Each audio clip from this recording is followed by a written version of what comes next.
नमस्ते भारत, आपण बघत आहात WH न्यूज. मी विजय खवसे. महाबोधी महाविहार मुक्तीसाठी देशभरात आंदोलन सुरू आहे आणि बिहार गया येथे सुद्धा मोठ्या प्रमाणात आंदोलन सुरू आहे. आंदोलनाच्या बातम्या निरंतर आम्ही WH न्यूजच्या माध्यमातून तुमच्यापर्यंत पोहोचवत आहोत. पण आजची काय बातमी आहे ते जरा बघूया. आपने 2 मिनट के विचार रखूंगा. चक्रवर्ती सम्राट अशोकांचा, चक्रवर्ती सम्राट अशोकांचा. आज जिस हिसाब से हम लोग देख रहे हैं कि BT एक्ट 1949 को रद्द करने के लिए ये चौथा टप्पा हम लोग लेके जा रहे हैं. ये युवक होने के नाते हम सबकी भी जिम्मेदारी है कि आने वाली पीढ़ी ये ना सोचे कि बोध गया में उन्हें सर नीचे करके चलना पड़े. इसलिए हम जैसे युवकों को भी इस आंदोलन को समझना पड़ेगा. ये मेरी प्रखर भूमिका है दोस्तों, क्योंकि मैं जानता हूं घमंड है जो ज्ञान का, घमंड है जो ज्ञान का, प्रमाण है ये विद्वान का, क्या मत दोगे बुद्ध को जो ज्ञानी था ब्रह्मांड का. ये हमारे बोल नहीं दोस्तों, ये महाकर्णिक तथागत भगवान बुद्ध के ही वो संकल्पना है जिसमें हम आज भी इस संविधानिक भारत में इस लड़ाई को लड़ रहे हैं कि हमारा धार्मिक स्थल वापस दो. आपने किसी देश में देखा है कि एक समाज सिर्फ संविधान को अपनी धर्म ग्रंथ मानता है? ये किसी देश में नहीं.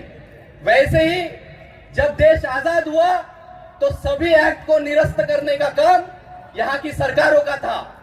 पर BT एक्ट 1949 संविधान लागू होने के बाद भी निरस्त नहीं हुआ और आज भी हम लोग उसी लड़ाई को लड़ने के लिए अपनी पूरी ताकत लगा रहे हैं.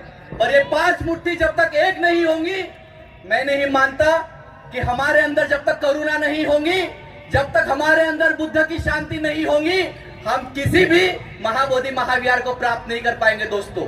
तो सबसे पहले बुद्ध की करुणा हमारे पास में होनी चाहिए, यह हमें संकल्प लेना पड़ेगा. मैंने एक कविता लिखी है महाबोधि महाविहार के लिए, मैं आपके समक्ष प्रस्तुत करूंगा और उसके बाद मेरा मनोगत यही रोकूंगा. महाबोधि महाविहार को मुक्ति दो, अशोक सम्राट के भारत को शक्ति दो, बोधिसत्व का प्रकाश चारों दिशाओं में फैलने दो, महाबोधि महाविहार को मुक्ति दो. शताब्दियों से अन्याय सहा, धर्म भूमि पर अधर्मर पनपा, गौतम के तेज को अंधकार ने घेरा, अब फिर वो प्रकाश आकाश में लहरने दो, महाबोधि महाविहार को मुक्ति दो. सत्य और अहिंसा की गाथा गूंजने दो, बुद्ध की करुणा विश्व में फैलने दो, समता के पथ दीप पर जलने दो, महाबोधि महाविहार को मुक्ति दो. आंबेडकर का सपना साकार करके रहेंगे, अन्याय की जंजीर अब टूटने दो, धम्म चक्र की गति तीव्र होने दो. आप सबको एक साथ बोलना है, महाबोधि महाविहार को, महाबोधि महाविहार को, महाबोधि महाविहार को. यही आशा करता हूं, यही आकांक्षा करता हूं और ये जन चेतना यहां से भी एक जयघोष करना चाहता हूं कि जो लड़ाई डॉक्टर विलास खरात सर और जहां पे जितने भी मान्यवर उन्होंने शुरू की, अगर आने वाले 4 साल भी बीत जाए, आने वाले 10 साल भी बीत जाए, हमारी एक पीढ़ी खत्म हो जाए, पर अभी शुरू हुआ आंदोलन किसी भी हालत में वापस नहीं लिया जाएगा. ये संकल्प आज इस मंच से देता हूं. आप सबको भी ये संकल्प लेना है और घर के बुजुर्गों से लेकर छोटे बच्चों को लेकर इस मैदान में खड़ा होके हमें महाबोधि महाविहार प्राप्त करके रहना है. एक आखिरी आपसे जयघोष लूंगा और अपने भाषण का समापन करूंगा. आवाज दो, आवाज दो. जय भीम, धन्यवाद. बिहार के लिए तो हम कार्यरत है ही, लेकिन इसके आगे हमारी लड़ाई और बढ़ चुकी है. तो सभी ने एक साथ आकर हमें थोड़ा प्रोत्साहन करिए. इसके बाद में हमारे साथ में हमारी प्यारी बहन स्मिता कामड़े, एडवोकेट स्मिता कामड़े जी है, तो हम उनसे निवेदन करेंगे कि अपने 2 शब्द हमें बताएं. बिल्कुल ताई, थँक यू. एक मिनिट अपना इम्पॉर्टंट है और मुझे सिर्फ 5 मिनिट दिए गए की ताई तुम्हाला 5 मिनिट बोलायचं आहे, म्हणून म्हटलं अधिक वेळ घेणार नाही. अत्यंत महत्त्वपूर्ण सभेचं आयोजन या क्रांतीभूमीमध्ये होत आहे. मान्यवर के जो है यहाँ से दिल्ली से महमूद प्राचा जी यहाँ पे आए हैं और आज के कार्यक्रम के अध्यक्ष, मैं उनका धन्यवाद देना चाहूंगी। आदरणीय विलास जी खराज सर, इन्होंने इस बड़ी विशाल जनसभा का जो महाबोधि विहार मुक्ति के लिए इन्होंने रखा है, और यह सभा नागपुर में होना बेहद ही जरूरी था, वो कमी उन्होंने पूरी की। यह जमीन तंग है तो तंग ही सही, आसमां बेरंग है तो बेरंग ही सही, यह जमीन तंग है तो तंग ही सही। साथियों, हम शांति प्रिय लोग हैं, बुद्ध के तत्व पे चलने वाले लोग हैं, और हम इस जमीन पे अमन और शांति चाहते हैं। शांति से ही हमारी बौद्ध गया हम हस्तगत करना चाहते हैं, लेकिन यह संगी यहाँ पे जंग चाहते हैं तो जंग ही सही। तीर से तलवार से ना युद्ध की ललकार से, तीर से तलवार से ना युद्ध की ललकार से, लाएंगे हम क्रांति सिर्फ बुद्ध के ही ज्ञान से। विश्वाला शांती मैत्री आणि करुणेचा संदेश देणारे महाकरुणिक तथागत भगवान गौतम बुद्ध यांना मी सर्वप्रथम अभिवादन करते। या देशातील शोषित पीडित वगैरांचे उद्धारक, दिग्विजय नेते, ज्ञान के अथांग विद्या सागर, भारतीय राज्यघटना के शिल्पकार, इस देश के राष्ट्र निर्माते, विश्व रत्न परमपूज्य डॉक्टर बाबा साहब अम्बेडकर, इनको मैं अभिवादन करती हूँ। और जिन जिन महापुरुषों ने यहाँ पे समता पिरोने के लिए महान कार्य किया है, उन तमाम महापुरुषों को, और अभी जिनकी जयंती हम लोगों ने मनाई, ऐसे विश्व के राज्यकर्ता प्रियदर्शी सम्राट अशोक जी को मैं अभिवादन करती हूँ। आदरणीय मंच, इन सभी को मेरा जय भीम। और यहाँ उपस्थित इतने बड़े तादाद में जो विशाल जनसभा में आप उपस्थित हुए हैं, सभी बुद्धिजीवी वर्गों को मैं एडवोकेट स्मिता कामले का क्रांतिकारी जय भीम, जय भारत, जय संविधान। साथियों, सिर्फ 3 मिनट में मैं अपनी बात रखना चाहूंगी। बोध गया जो महाविहार है, यह समझने के लिए मैं 1 मिनट में इतिहास में जाना चाहूंगी कि यह वही बोध गया है जहां पे ज्ञान प्राप्ति तथागत बुद्ध को उसी भूमि में हुई। उसके बाद 250 साल बाद सम्राट अशोक जी वहां पे गए और उस भूमि पे उन्होंने महाबोधि विहार बनाया। वज्रासन में तथागत बुद्ध की मूर्ति वहां पे उन्होंने यह पत्थर पे बनाई।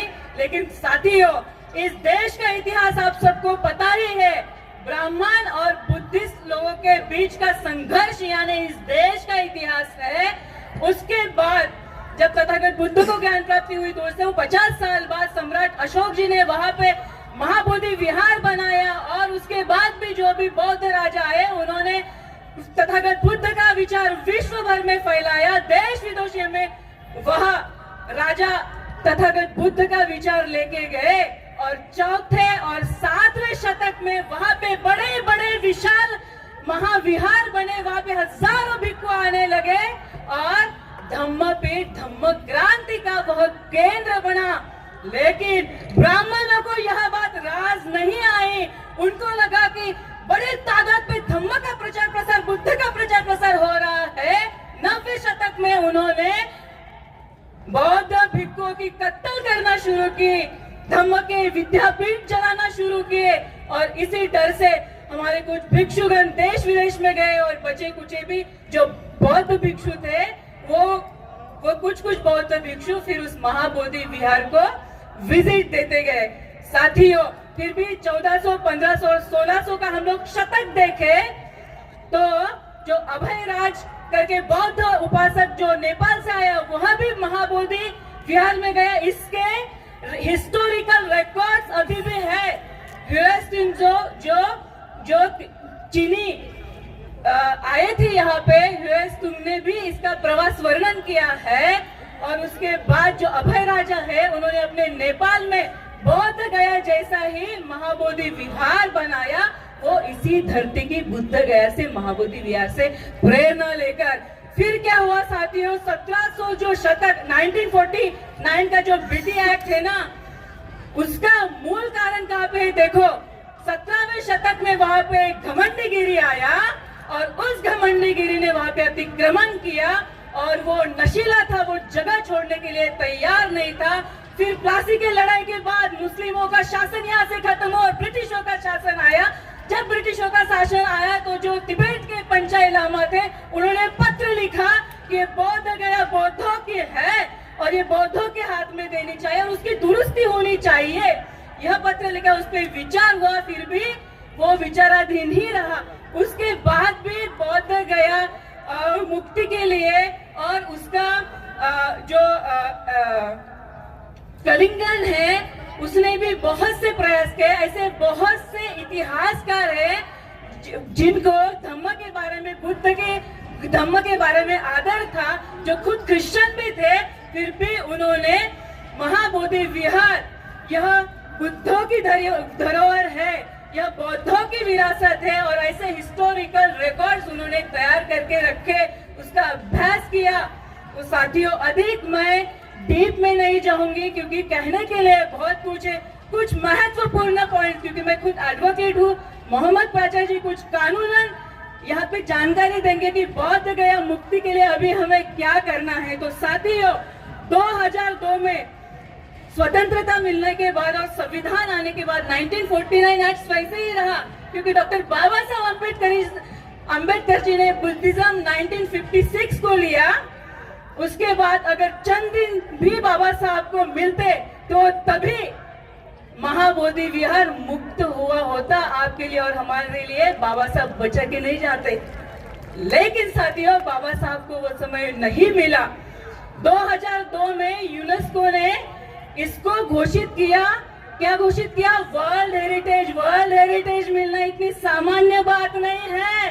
वो दर्जा बौद्ध गया महाबोधि विहार को प्राप्त हो। इतना भी कहा, 1977 में जो भारत गवर्नमेंट के साथ ट्रीटी हुई और उस ट्रीटी में कहा गया कि आप भारत सरकार इसका प्रिजर्वेशन करेगी और यूनेस्को को भारत सरकार इसका प्रिजर्वेशन करने के लिए बाइंडिंग रहेगी। साथियों, और महाबोधि विहार के जो अपडेट्स है वो भारत सरकार यूनेस्को को सादर करेगी। 2 मिनट।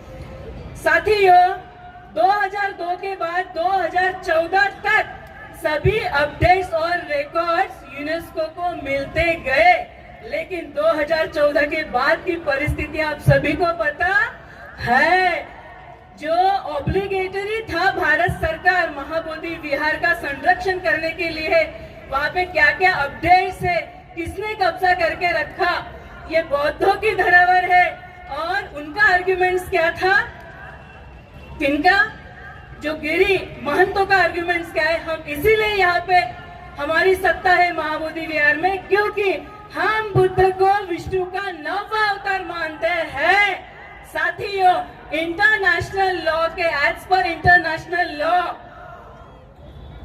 बुद्ध को विष्णु का अवतार कहना यह बहुत बड़ा क्राइम है, क्योंकि ऐसा हिस्टोरिकल दस्तावेज कहीं भी नहीं। नंबर 1। नंबर 2, यहाँ जो है, जो भी आजू बाजू अतिक्रमण किया गया, इंटरनेशनल कोर्ट ने, हम यहाँ अगर इंटरनेशनल कोर्ट में हमारी टीम जाएगी तो यह भी दावा कर सकते हैं कि आजू बाजू ने पंडों ने वहां पे जो अतिक्रमण किया, पहले से ही बफर जोन यूनेस्को ने जो गाइडलाइन दी है उसमें बफर जोन का भी मेंशन किया, फिर भी उन्होंने यूनेस्को के जो लॉज है उसकी धज्जियां उड़ाई इन पंडों ने 1949 के बेटी एक्ट ने, और वहां पे इंक्रोचमेंट किया। तो साथियों देखो, हम सेकुलरिज्म को मानते हैं क्योंकि हम संविधान प्रिय लोग हैं, लेकिन आज से 75 साल तक हमें राइट टू रिलीजन का राइट है, सभी धर्म को वो राइट है, लेकिन बौद्ध को महाबोधि विहार के बारे में उस राइट्स को आज तक वंचित रखा गया। हमें हमारी धरोहर इन लोगों ने सौंपी नहीं, यह भी बहुत बड़ा क्राइम है और इसका जवाब हम सरकार को पूछेंगे ही पूछेंगे। इतने सालों से ये लड़ाई चल रही है, सिर्फ 140 साल से ही नहीं। अनागरिक धम्मपाल ने तो बहुत बड़ी लड़ाई लड़ी। 1895 में बिहार के कोर्ट में उन्होंने दावा भी डाला था अनागरिक धम्मपाल वर्सेस गिरी, और कोर्ट ने यह निर्णय भी दिया कि बौद्ध कुछ विष्णु का अवतार नहीं है और ये बौद्धों की धरोहर है। ऐसा करके हमारे भी फेवर से यह निर्णय दिया गया, फिर भी आज तक हमें हमारी धरोहर, हमारी विरासत मिली क्यों नहीं। साथियों, 1 मिनट में बताना चाहूंगी कि देखो, हम जिस परिस्थिति में अभी खड़े हैं, एकजुटता से हम लोगों को लड़ना पड़ेगा, क्योंकि बहुत ही पराभूत और संक्रमण की स्थिति से हम लोग जा रहे हैं। यहाँ की जो संघीय सरकार है, इसलिए 1949 एक्ट वहाँ रद्द नहीं करना चाहती, क्योंकि ये चाहते ही नहीं बुद्ध के विचार इस धरती पे फले फूले। अगर दुनिया इस भारत की तरफ आदर्श से देखते, सम्मान के साथ देखते हैं, क्योंकि भारत ने तथागत बुद्ध जैसा दूसरा बेटा ही निर्माण नहीं किया। तथागत बुद्ध की वजह से तमाम विश्व के लोग यहाँ पे आते हैं, सम्मान के साथ वो नतमस्तक होते हैं बौद्ध के विहार में, लेकिन यहाँ देना नहीं चाहती संघीय सरकारें। क्यों? क्योंकि यहाँ पे इनको ब्राह्मण राष्ट्र निर्माण करना है। सावरकर, हेगड़ेवार, गोलवारकर के विचारों का राष्ट्र इनको निर्माण करने में ये अलग लगे हुए हैं। आरएसएस को 100 साल पूरे हो चुके हैं और इनका यह सपना है, लेकिन साथियों हमें लड़ना होगा। हम यहाँ पे अपनी विरासत हम लोग लेके रहेंगे। यह बुद्ध, फूले, शाहू, डॉक्टर बाबा साहब अम्बेडकर, पेरियार जी का देश है और 1949 एक्ट हम रद्द तो करवाएंगे, क्योंकि यह लड़ाई आर्या पार की है। हम लड़ेंगे और जीतेंगे भी। हमें तो मरना वैसे ही है। एक कवि ने बहुत खूब कहा है कि मैंने कब्रिस्तान में ऐसे भी लोगों के कब्र देखे हैं जिन्होंने इसलिए संघर्ष नहीं किया कि ताकि वो मारे न जाए। तो साथियों, मरना तो वैसे ही है, लेकिन हमारा इतिहास नष्ट न होना चाहिए। आज से हजारों जनरेशन तक हमारा इतिहास जाना चाहिए। इसलिए हमें पिटिशंस भी हजारों के तादाद में हमें सुप्रीम कोर्ट में पिटिशंस भी फाइल करने होंगे, क्योंकि हिस्टोरिकल रिकॉर्ड्स हमारे तरफ से है और निश्चित स्वरूप में हम यह कानून लड़ाई भी जीतेंगे। Thank you. जय भीम। मित्रांनो, ही होती महाबोधी महाविहार मुक्तीची बातमी। तर निरंतर हा जो लढा सुरू आहे, चालूच आहे आणि मोठ्या प्रमाणात प्रतिसाद सुद्धा मिळत आहे। आणि हे संपूर्ण कव्हरेज आम्ही जे आहे तुम्हाला WH न्यूजच्या माध्यमातून दाखवत आहोत। फक्त तुम्ही WH न्यूजला सबस्क्राईब करा आणि WH न्यूजच्या स्कॅनरवर जाऊन तुम्ही धम्मदान करा। जय भीम, नमो बुद्धाय।